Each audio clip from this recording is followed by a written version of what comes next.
এইমাত্র একটি ভয়ানক অ্যাক্সিডেন্ট হয়েছে লক্ষ্মীপুর একবারে লক্ষ্মীপুর নামাপাড়া যাইতে। এই যে দেখেন এখানে একদিন যে বিভারটেক গাড়িটা এটা নিচে চলে গেছে।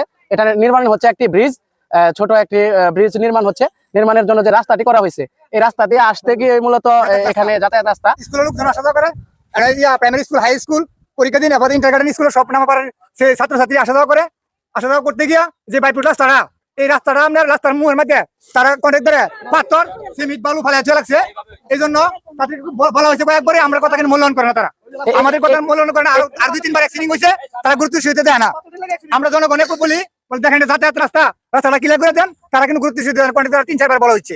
তারপরে আপনার আজকে দেখেন একটা লোক মারা গেছে, আর 3 জন পরীক্ষার্থী আসলে 3 জন, তাদেরকে 10টা-12টা করে সিলি হয়েছে, কানমান ছিঁড়ে গেছে।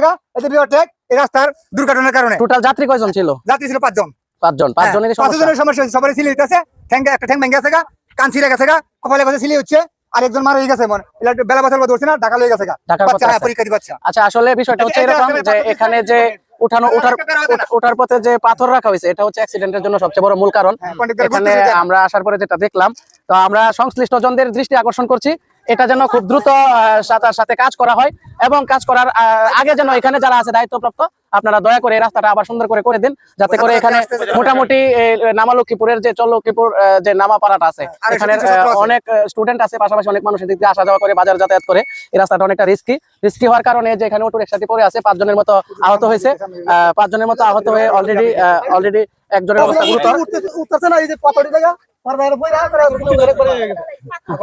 এদিক থেকে উঠার পথে নাকি রাস্তায় উঠতে গিয়ে অনেক সময় গাড়ি স্লিপ করে, আর গাড়ি স্লিপ করে, অনেক সময় গাড়ি উঠে না, উঠতে গিয়ে গাড়ি পিছনে যায়। অনেক কষ্ট হয় গাড়ি চালাতে গিয়া। তারপর এই কন্ট্রাক্টরের সাথে কথা বললাম, অনেকবার কথা বলছি, এরা খালি শোনার পরে কাজ করে না। এরা যে কোনো সাইডে মাল লাইকা দেয়, এই যে খেত দিচ্ছি, খেতে মাল লাগবে, খেতে না লাইকা পণ্য এখানে রেখে দেয়। আমাদের অনেক সমস্যা হয়। আমরা এটা একটা ভালো পরিবেশ চাই, এটাই আর কি আসে। যাতে করে কোনাডা বা কাজের যে সরঞ্জামাতি আছে এগুলা যেন সুন্দরভাবে রাস্তার দুই পাশে রাইখা কাজ করে, এটাই তো সবাই চান নাকি? রাস্তাটাও হোক, এটাও তো দরকার।